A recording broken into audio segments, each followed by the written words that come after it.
എനിക്ക് മാത്രമൊന്നുമല്ല അച്ഛനമാരുള്ളത്, എനിക്കുണ്ട്. എന്റെ കാര്യങ്ങളൊക്കെ അവരുണ്ട്. നീ വേണമെന്ന് എനിക്ക് വലിയ നിർബന്ധമൊന്നുമില്ല. നീ നിന്റെ പാട്ടിന് പോയിക്കോ. ശരി പോ. അതെനിക്കറിയാലോ, അല്ലെങ്കിൽ എന്നെ വേണ്ട. എന്നെ വേണ്ടാത്തവരെ എനിക്കും വേണ്ട. ഫോണി കിടന്നത് പോയിക്കോണ്ടാ വഴിക്ക് പിന്നെ ഇങ്ങോട്ട് വരാൻ നിൽക്കണ്ട.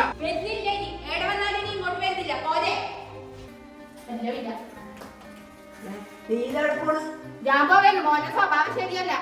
എന്റെ മോന്റെ സ്വഭാവത്തിന് നീ വന്നതിന് പിന്നെയാണ് അവന്റെ സ്വഭാവം ഇങ്ങനെയായത്. ഇപ്പൊ എല്ലാം കൂടി എന്റെ തലയിലായല്ല. നിന്റെ തലയിലായിട്ടല്ല, നീയാണ് ഇതിന്റെ എല്ലാത്തിനും കാരണക്കാരൻ. ഞാനല്ല കാരണക്കാരി. മോനെ തോന്നിയ പോലെ നടക്കുന്നതിന് ഞാനാ കാരണക്കാരി. എന്ത് തോന്നിയ പോലെ നടക്കണം? ആദ്യം മോനെ നന്നാക്കി, എന്നിട്ട് എന്നെ നന്നാക്കാൻ പാ. എന്റെ മോനെ നല്ലോണം തന്നെയാണ് ഞാൻ വളർത്തിയത്. നീ ഇപ്പൊ വന്ന് കയറിയ പിന്നീട് അവൻ ഇങ്ങനെ ആയിട്ടുള്ളൂ. ഞാനിടുന്ന് പോയെല്ലാം ശരിയാവുമല്ലോ. ഞാനല്ലേ എല്ലാ പ്രശ്നത്തിനും കാരണം. ഞാൻ പോവേന്ന്. നീ പോയിക്കോ. അല്ലാണ്ട് ഇപ്പൊ നീ കാരണോടൊന്നും നമ്മ പറയണില്ലല്ലോ. നിനക്ക് ഇവിടെ മര്യാദക്ക് നിക്കാൻ പറ്റുമെങ്കിൽ നിക്കില്ലെങ്കിൽ നീ നിന്റെ ഇഷ്ടത്തിന് പോകും. ഞാനിവിടെ നിൽക്കുന്നില്ല. ഞാനാന്നല്ലേ എല്ലാ പ്രശ്നത്തിനും കാരണം.